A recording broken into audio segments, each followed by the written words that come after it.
Assalamualaikum warahmatullahi wabarakatuh. Alhamdulillahirabbil alamin. Asyhadu alla ilaha illallah wa asyhadu anna Muhammadan abduhu wa rasuluh. Alhamdulillah, puji dan syukur senantiasa kita panjatkan kehadirat Allah Subhanahu wa taala yang telah melimpahkan nikmatnya kepada kita, baik nikmat iman, nikmat Islam, nikmat kesehatan dan nikmat-nikmat lain yang kita tidak bisa menghitungnya satu persatu. Salawat dan salam semoga senantiasa tercurah kepada uswah kita Nabi Muhammad SAW beserta keluarga, sahabat, dan umatnya hingga akhir zaman nanti. Amin. Sahabat pro kami yang dirahmati Allah, alhamdulillah pada kali ini kita dipertemukan kembali dalam rangkaian kegiatan yang dilaksanakan oleh pro kami Kulon Progo dalam rangka kegiatan mengisi Ramadan tahun 1443 Hijriah, yaitu Kultum atau kuliah 7 menit bertema kesehatan. Sahabat pro kami yang dirahmati Allah, alhamdulillah pada kesempatan kali ini kita akan berbincang bersama tentang puasa dan ibu hamil. Selama ini ibu hamil dan puasa menjadi salah satu topik yang hangat diperbincangkan di tengah masyarakat kita. Ada pro dan kontra di tengah masyarakat kita ketika seorang ibu hamil itu akan berpuasa. Jadi ada sebagian masyarakat dari kita yang memperbolehkan ibu hamil yang akan berpuasa, tapi ada juga sebagian masyarakat yang tidak memperbolehkan atau kontra ketika seorang ibu hamil akan berpuasa. Nah, sebetulnya menurut tinjauan kesehatan atau dari segi medis seperti apa? Apakah seorang ibu hamil diperbolehkan untuk berpuasa atau tidak? Dari berbagai sumber yang kami rangkum menjelaskan bahwa pada prinsipnya seorang ibu hamil itu diperbolehkan berpuasa, bukan ibu hamil tidak boleh berpuasa. Jadi pada prinsipnya seorang ibu hamil diperbolehkan untuk berpuasa. Tentu saja syarat dan ketentuannya berlaku, atau ketika seorang ibu hamil akan berpuasa maka ada beberapa catatan atau ada beberapa syarat yang mesti dipenuhi ketika ibu hamil itu akan berpuasa. Nah, sebelum kita berbincang tentang syarat-syarat seorang ibu hamil yang akan melakukan puasa, maka kita ingat kembali bahwa ibu hamil itu selama 10 bulan atau selama 10 pekan. Nah, selama 10 pekan itu dibagi menjadi 3 trimester.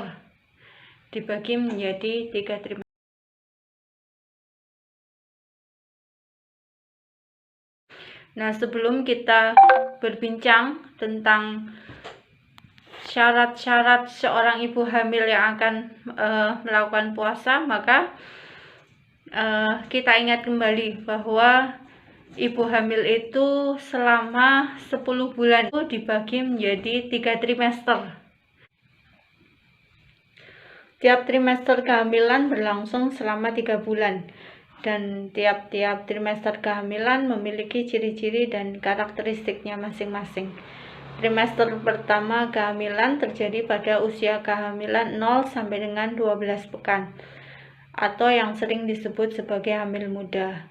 Masa ini adalah masa yang rawan karena pada trimester pertama kehamilan terjadi fase organogenesis atau fase pembentukan organ-organ vital di tubuh janin, seperti terbentuknya panca indera, terbentuknya jantung, terbentuknya susunan saraf pusat, dan organ-organ vital yang lainnya.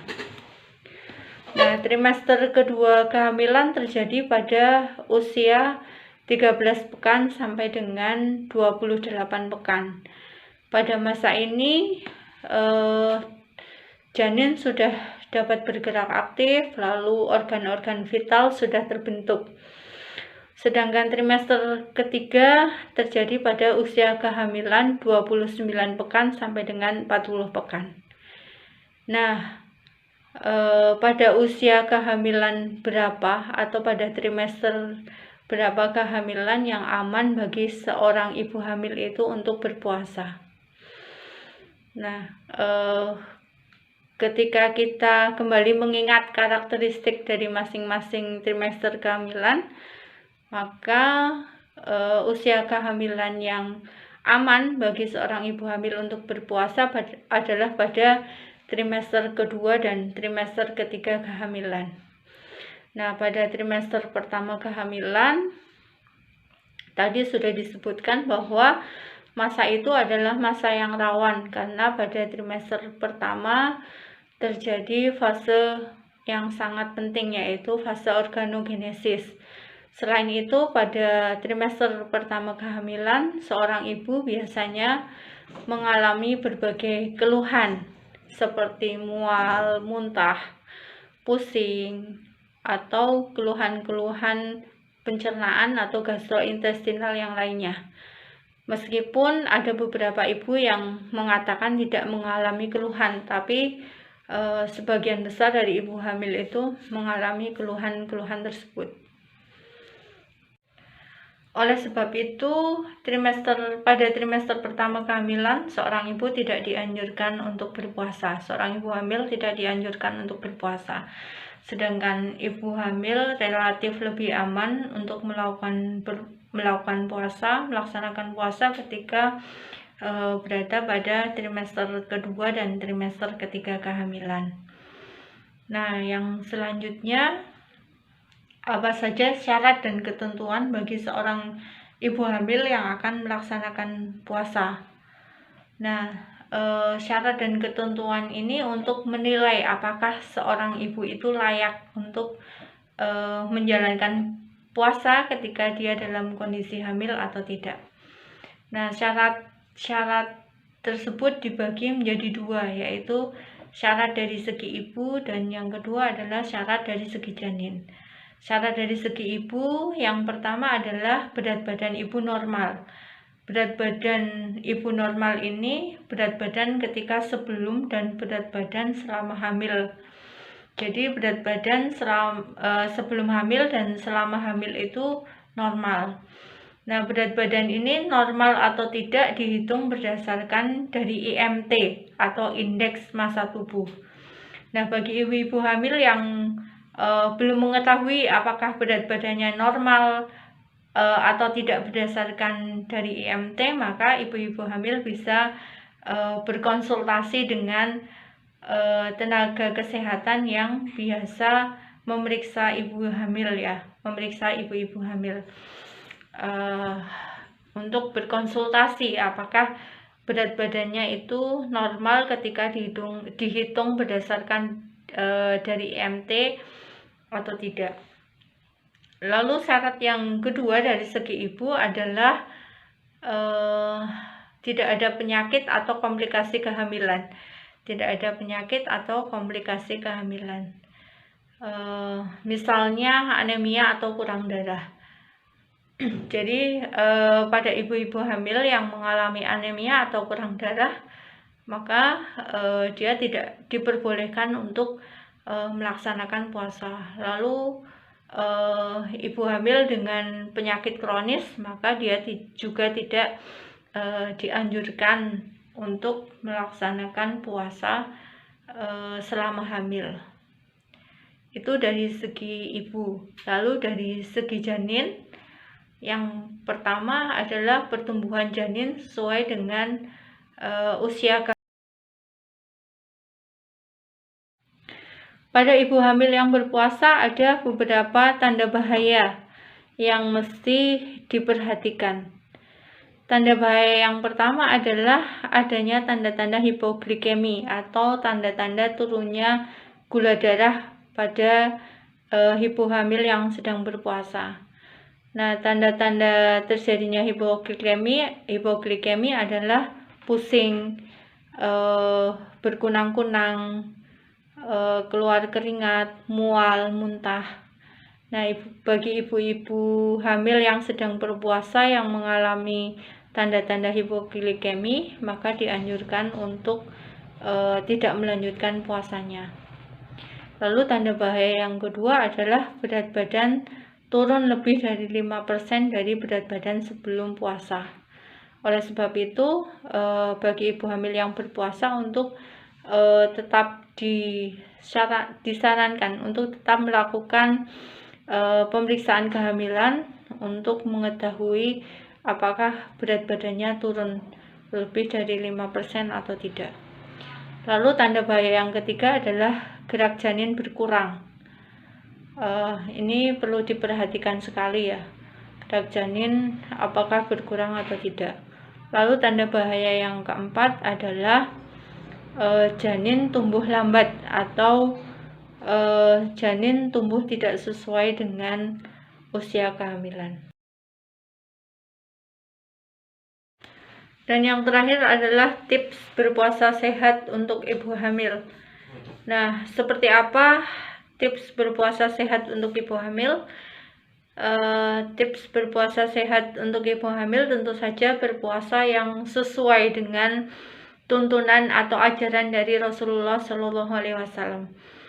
Nah, apa saja tips berpuasa sehat menurut tuntunan Rasulullah Shallallahu Alaihi Wasallam? Yang pertama adalah menyegerakan berbuka. Jadi untuk ibu hamil yang berpuasa dianjurkan untuk segera berbuka ketika sudah tiba waktunya berbuka. Jadi jangan sampai menunda-nunda untuk berbuka puasa. Lalu yang kedua, mengakhirkan sahur atau sahur ketika mendekati azan subuh. Dan tips yang ketiga adalah tidak makan makanan yang terlalu manis ketika berbuka, karena makanan yang terlalu manis akan menyebabkan terjadinya kenaikan gula darah pada ibu hamil itu secara drastis. Hal ini akan menyebabkan kondisi seperti ngantuk, lemes pada ibu hamil yang berpuasa tadi. Lalu tips yang keempat adalah makan secukupnya. Mengapa makan secukupnya? Karena pada ibu hamil rahim yang membesar akan menekan organ-organ pencernaan yang ada di sekitar rahim. Ini menyebabkan organ-organ pencernaan menjadi lebih kecil, misalnya lambung menjadi lebih kecil. Ketika berbuka diisi langsung dengan porsi yang banyak, maka akan menyebabkan ibu merasa begah, merasa perutnya itu menjadi penuh, merasa tidak nyaman. Dan yang terakhir, tips puasa sehat untuk ibu hamil adalah makan besar setelah beberapa saat. Jadi makan besar dianjurkan setelah beberapa saat setelah membatalkan puasa, misalnya setelah sholat maghrib, seperti itu. Karena tadi mengingat organ pencernaan yang kapasitasnya lebih kecil karena tertekan oleh pembesaran rahim. Assalamualaikum warahmatullahi wabarakatuh.